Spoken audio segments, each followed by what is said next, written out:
Welcome to lecture number 2 of software design and architecture. आज के lecture की discussion शुरू करने से पहले I will like to discuss previous lecture.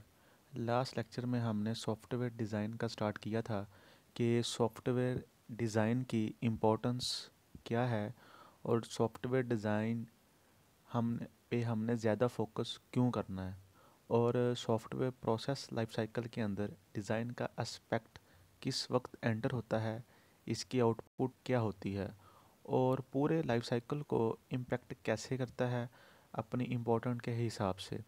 फिर हमने ये देखा था कि डिज़ाइन को बिल्कुल ही इग्नोर कर दें कि इस पे कंसंट्रेशन मिनिमम रखें तो इसका इम्पेक्ट क्या होता है, और अगर हमने एक बड़ा मैच्योर किस्म का और प्रोफेशनल किस्म का डिज़ाइन मेथडोलॉजी को अडॉप्ट किया हुआ है तो इसका इम्पेक्ट क्या होता है। मैंने लास्ट लेक्चर में ये भी कहा था कि जो सॉफ्टवेयर की मेंटेनेंस है that's a very big issue for companies, और सॉफ्टवेयर की जो मेंटेनेंस है वो हाईली डिपेंडेंट होती है या हाईली कोहेरेंट होती है सॉफ्टवेयर के डिज़ाइन के ऊपर।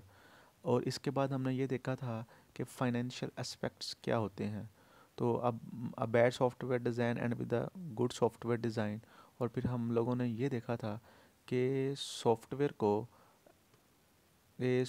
को डिज़ाइन करते वक्त सॉफ्टवेयर को डिज़ाइन करते हुए कौन से कंपोनेंट शामिल होते हैं। यहाँ पर हम लोगों ने अपना जो लास्ट लेक्चर था उसको हमने डिस्कस स्टॉप किया था, और इधर से आज का लेक्चर हम स्टार्ट करते हैं। तो आज की जो हमारी फर्स्ट स्लाइड्स है, सॉफ्टवेयर डिज़ाइन कंपोनेंट करने के लिए you have to focus on 3 components. Software के प्रिंसिपल्स, सॉफ्टवेयर का criteria second, and third is software की टेक्निक। हर कंपोनेंट के अपने एस्पेक्ट्स हैं। लेक्चर में हम लोग सॉफ्टवेयर डिज़ाइन प्रिंसिपल का जो एस्पेक्ट है इस पर हम लोग डिस्कशन शुरू करेंगे, और इस पर डिस्कशन शुरू करने से पहले मैं आपको ये बताता चलूँ कि जो सॉफ्टवेयर डिज़ाइन प्रिंसिपल्स हैं ये अभी भी नॉन टेक्निकल टर्म पे डिस्कशन करूँगा। नॉन टेक्निकल से मुराद मेरा ये है कि मैं किसी टेक्नोलॉजिकल स्पेसिफिक एस्पेक्ट में बात नहीं करूँगा। फॉर एग्जांपल कि मैं कहता हूँ कि जो मैंने सॉफ्टवेयर का डिज़ाइन बनाया है ये डिज़ाइन मैंने जावा में बनाया है, तो मैं जावा में इसको इम्प्लीमेंट किया है, एज इट इज़ ये हो जाएगा। लेकिन अगर यही डिज़ाइन को मैं डॉट नेट या पीएचपी के अंदर इम्प्लीमेंट करने जाऊँ तो वो मुझे इम्प्लीमेंट नहीं करने देगी। तो यही रीज़न है कि मैंने कहा कि मैं टेक्नोलॉजी के पर्सपेक्टिव में बात नहीं करूँगा। तो हम लोग सिर्फ अपनी जो डिज़ाइन की आउटपुट है उसको हम डिस्कस करेंगे without going to detail of the technological aspect में जाए बगैर हम उसको डिस्कस करेंगे। तो हम आगे मूव करते हैं नेक्स्ट स्लाइड पे। तो ये हमारे पास एक डिज़ाइन का प्रिंसिपल टैक्सोनॉमी हमारे पास आ रही है, एक डायग्राम। लास्ट लेक्चर हमने यहाँ से हमने लास्ट लेक्चर अपना छोड़ा था, और इधर से हम अब अपने न्यू लेक्चर्स की तरफ जा रहे हैं। कि लास्ट लेक्चर में भी आपको बताया था कि जो एब्स्ट्रैक्शन 2 लेवल की होती है, internal to the system and external to the application. Internal level को हम इस लेक्चर में डिस्कस नहीं करेंगे। इसमें भी जो हम एब्स्ट्रैक्शन डिस्कस करेंगे एक्सटर्नल टू ओवर एप्लीकेशन या ओवर सिस्टम क्या है, इसकी डिटेल में हम अपने आज के लेक्चर को कंप्लीट करेंगे एब्स्ट्रैक्शन टू एक्सटर्नल लेवल। तो डिज़ाइन प्रिंसिपल और टैक्सोनॉमी, टैक्सोनॉमी से मुराद ये होती है कि क्लासिफिकेशन हम लोग कर रहे हैं। तो डिफरेंट प्रिंसिपल्स की जो टैक्सोनॉमी है इसके मल्टीपल लेवल आपको नज़र आ रहे हैं। जो हाईएस्ट लेवल है वो टैक्सोनॉमी है, वो एब्स्ट्रैक्शन कहलाता है। अब एब्स्ट्रैक्शन क्या है, अब हम लोग डिस्कस करेंगे कि एब्स्ट्रैक्शन क्या है। लास्ट लेक्चर में भी हमने एब्स्ट्रैक्शन पे काफ़ी डिस्कशन की कि हम डिस्कस करते हैं what to do but not how to do के पार्ट को हम डिस्कस नहीं करते, और हम अननेसेसरी डिटेल्स को हाइड कर देते हैं और जस्ट रेलिवेंट इन्फॉर्मेशन के ऊपर जाते हैं। यहाँ पर हमने सिर्फ ये देखना है कि एब्स्ट्रैक्शन को अचीव करने के लिए 2 लेवल है हमारे पास, एक तो एक्सटर्नल लेवल है और दूसरा इंटरनल लेवल है। तो मैंने आपको लास्ट लेक्चर में भी बताया था कि जो हमारा इंटरनल लेवल होता है एब्स्ट्रैक्शन का ये टू द सिस्टम होता है, और जो एक्सटर्नल लेवल होता है ये हमारा होता है एक्सटर्नल टू द एप्लीकेशन या एक्सटर्नल टू द सिस्टम। तो इसके अंदर हम अपने आर्किटेक्चर को भी डिस्कस करेंगे। एब्स्ट्रैक्शन टू एक्सटर्नल लेवल के ऊपर हम अपने आज की डिस्कशन को कंटिन्यू करेंगे कि ये हमारे पास होता क्या है। तो आज हम जो डिफरेंट एलिमेंट्स हमने देखेंगे इसके अंदर कि इनको मैनेज कैसे करते हैं और इनकी डिस्कशन हम लोग डिटेल में करेंगे। तो सबसे पहले एब्स्ट्रैक्शन एक्सटर्नल के ऊपर आते हैं कि एब्स्ट्रैक्शन टू एक्सटर्नल लेवल हमारे पास क्या है। तो अब इस सारी लेफ़्ट पार्ट का हमने आगे डिकम्पोजिशन पूरे लेक्चर में चलेगी, पूरे लेक्चर में हम इसको देखेंगे नेक्स्ट पार्ट को। तो ये जो टेक्सोनमी है इसको थोड़ा सा अपने माइंड में रखिएगा। Let's move to next slide. तो लेट्स से मैं कहता हूँ कि हमारे पास एक प्रॉब्लम स्टेटमेंट है, ये मैं आपको बता रहा हूँ एब्स्ट्रैक्शन को समझाने के लिए।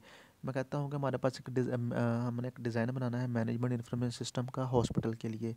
इसके अंदर पेशेंट मैनेजमेंट सिस्टम होना चाहिए, डॉक्टर मैनेजमेंट होना चाहिए, लेबॉर्ट्री मैनेजमेंट होना चाहिए, इन्वेंट्री इक्विपमेंट एंड मेडिसिन वगैरह, ये चीज़ें हमारे पास होनी चाहिए। तो अब आपको समझाने का पर्पज़ क्या है कि इसमें एब्स्ट्रैक्शन क्या है, आइए देखते हैं।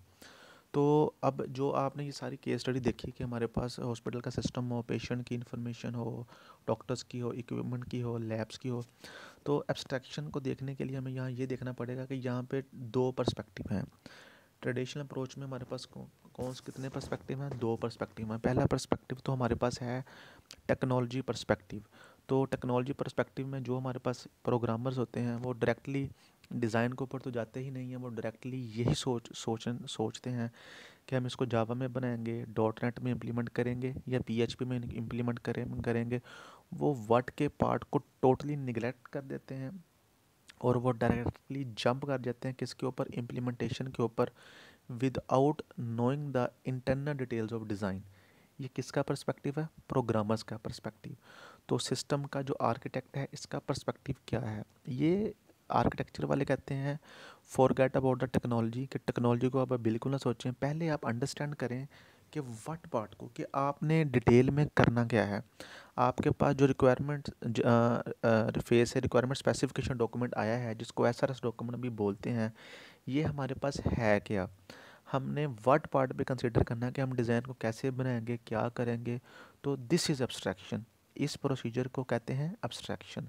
प्रोग्रामर्स अप्रोच देखी, आर्किटेक्चर अप्रोच देखी। प्रोग्रामर्स डिज़ाइन को हाइड करके डायरेक्टली जंप कर गए इम्प्लीमेंटेशन के फेज पे, प्रोग्रामिंग लैंग्वेजेस टूल्स के बारे में सोचने लग गए। जबकि जो आर्किटेक्चर के पर्सनस थे, इंजीनियर्स थे, उन्होंने टेक्नोलॉजी के पार्ट को स्किप किया और उन्होंने कहा पहले हम अंडरस्टैंड करें व्हाट पार्ट को, कि हमारी रिक्वायरमेंट्स हैं क्या।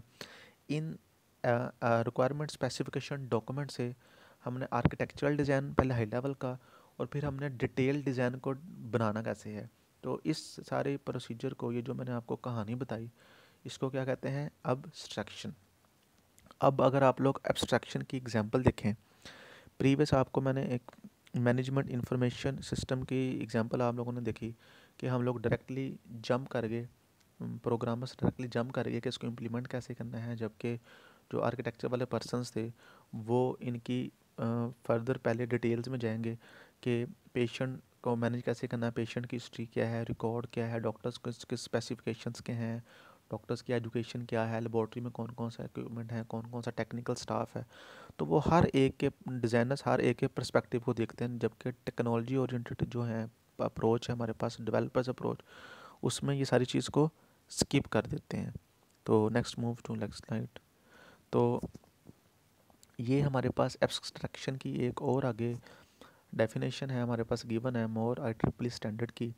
वो कहता है कि इसमें जो हमारा फोकस होता है वो हमारा फोकस होता है कि हमारे मकसद के जो मुतलका इन्फॉर्मेशन है हम बस उसके ऊपर फोकस करते हैं, और बाकी जितनी भी इंफॉर्मेशन है उसको हम स्किप कर देते हैं, उसको हम करंटली कुछ नहीं सोचते। इस प्रोसीजर को कहते हैं एब्स्ट्रैक्शन। कि जो आपके आर्किटेक्चर में रिक्वायरमेंट के मुतलका जो भी आर्किटेक्चर में काम है, आप सिर्फ उस रेलिवेंट इन्फॉर्मेशन को बिगर पिक्चर में कंसीडर करते हैं। बाकी जितनी भी इंटरनल स्पेसिफिकेशंस हैं, इररेलेवेंट इन्फॉर्मेशंस हैं जो for the time being important नहीं है, उनको हम इग्नोर कर देते हैं। इस प्रोसीजर को कहते हैं एब्स्ट्रैक्शन। तो एब्स्ट्रैक्शन जनरली हम करते क्यों हैं? कि हम अपनी जितने भी हमारे पास कम्प्लेक्सिटी वगैरह है उसको रिड्यूस करने के लिए हम ये एब्स्ट्रैक्शन करते हैं। तो एब्स्ट्रैक्शन हम सिंपली करते क्यों हैं? अननेसेसरी डिटेल्स को रिमूव करने के लिए। अब ये अननेसेसरी डिटेल्स को हम रिमूव कैसे करते हैं? आप अगर एग्जांपल देखिए एम्प्लॉय की, एक एम्प्लॉय है किसी भी ऑर्गेनाइजेशन के अंदर, हम कहते हैं जी कि हमने उस एम्प्लॉय की सैलरी को कैलकुलेट करना है। कोई मैनेजमेंट इंफॉर्मेशन सिस्टम है या कोई सैलरी पेरोल सिस्टम है किसी यूनिवर्सिटी का, किसी भी ऑर्गेनाइजेशन का। तो हमने किसी एम्प्लॉय की अगर सैलरी देखनी है, तो आप उस एम्प्लॉय की सैलरी पेरोल से जब भी देखेंगे, तो उसकी जो इंटरनल डिटेल्स हैं कि एम्प्लॉय का कॉन्टैक्ट क्या है, उसका हाउस एड्रेस क्या है, उसका सेल नंबर क्या है, उसका ऑफिस नंबर क्या है, एटसेट्रा, ये डिटेल्स हम सारी की सारी हाइड कर देंगे। इररेलेवेंट इन्फॉर्मेशन हम इग्नोर कर देंगे, इससे हमारा कोई कंसर्न नहीं है। हम पे रोल में क्या देखेंगे कि उसकी पे कितनी है, उसका ग्रेजुएटी, उसका जो बेनिफिट फंड्स हैं, उसके जो से इनकम टैक्स हैं वो कितना कटा, और लमसम उसको सैलरी कितनी मिली। हमारा रेलिवेंट पर्पस पे रोल का ये है। अब आपका क्वेश्चन ये होता है कि जो सैलरी बनती है तो वो उसकी पास्ट हिस्ट्री पे ही बनती है। नो डाउट कि जब कस्टमर एम्प्लॉय की एक बार हायरिंग हो गई, तो जितनी भी उसकी इंफॉर्मेशन है at the time of selection, उसकी जॉब के दौरान पे वगैरह फाइनलाइज हो गई, हर चीज़ हो गया, तो उसके बाद तो हमें उसकी कोई भी ज़रूरत नहीं है। तो हम टोटली फिर इसलिए एब्स्ट्रैक्शन में जाते हैं। जितनी भी अननेसेसरी डिटेल्स है उनको हम forget about for the time being, and हम जस्ट फोकस करते हैं रेलिवेंट डिटेल के ऊपर। तो इसलिए ये कह रहा है कि एब्स्ट्रैक्शन क्या करता है, रिमूवल ऑफ अननेसेसरी डिटेल्स को रिमूव कर देता है। ये हम क्यों करते हैं कि हम अपने एब्स्ट्रैक्शन के अंदर जब कम्प्लेक्स सिस्टम का डिज़ाइन बना रहे होते हैं, तो हम जस्ट आइडेंटिफाई करते हैं व्हाट पार्ट को, कि हमें व्हाट पार्ट में हम क्या देखते हैं कि हमें किसी भी रिक्वायरमेंट को इम्प्लीमेंट करने के लिए आर्किटेक्चर के किस पार्ट में कंसीडर करना ज़रूरी है। एक आर्किटेक्चर में हमारे पास डिफरेंट रिक्वायरमेंट हो सकती हैं, सब सिस्टम्स में या आर्किटेक्चर में डिफरेंट रिक्वायरमेंट हो सकती हैं, या किसी एक कंपोनेंट में। अब एक कंपोनेंट में जो रिक्वायरमेंट को हम डिस्कस कर रहे हैं, हमने जस्ट उन्हीं रिक्वायरमेंट को फॉर द टाइम बीइंग देखना है। हमने हर कंपोनेंट को, हर सब सिस्टम को इंडिपेंडेंटली देखना है। इसको अदर सिस्टम के साथ हमने रिलेट नहीं करना, अदर रिक्वायरमेंट के सब सिस्टम्स के साथ, अदर रिक्वायरमेंट के कंपोनेंट के साथ for the time being relate नहीं करना। हमने हर कंपोनेंट को इंडिपेंडेंटली, जो भी उसकी रेलिवेंट इन्फॉर्मेशन को जस्ट देखना है, और रेस्ट ऑफ द इन्फॉर्मेशन जितनी भी हमारे पास इरेलीवेंट है फॉर द टाइम बीइंग, उसको हमने इग्नोर कर देना है। ये सारा प्रोसीजर जो है ये कहलाता है एब्स्ट्रैक्शन। तो इस एब्स्ट्रैक्शन को करने के बेनिफिट्स क्या हैं? इसका जो सबसे मेजर बेनिफिट्स हैं कि डिज़ाइनर को आज़ादी मिल जाती है कि जो डिज़ाइन की कोई मखसूस डिटेल्स हैं उनको वो फॉर द टाइम भी इग्नोर कर देते हैं। जैसे हमने पे रोल वाले सिस्टम में देखा, एम्प्लॉयर की एज क्या है, जेंडर क्या है, साइल नंबर क्या है, फॉर द टाइम भी उसको इग्नोर कर देते हैं। और हम डिटर्मिन करते हैं बिगर पिक्चर में कि इस डिज़ाइन का एस्पेक्ट क्या है, पर्पस क्या है। जैसे पे रोल वाले में हमने देखा कि हमारा पर्पस क्या है, कि एम्प्लॉय की पे क्या है, उस पे बेनिफिट फ़ंड, उसकी ग्रेजुएटी, उस पे इनकम टैक्स कितना डिडक्ट होगा, और रेस्ट ऑफ द जो उसकी डिटेल्स हैं उसको हम हाइड कर देते हैं, इग्नोर कर देते हैं। तो ये डिज़ाइनर के लिए सबसे बड़ा बेनिफिट है एब्स्ट्रैक्शन का।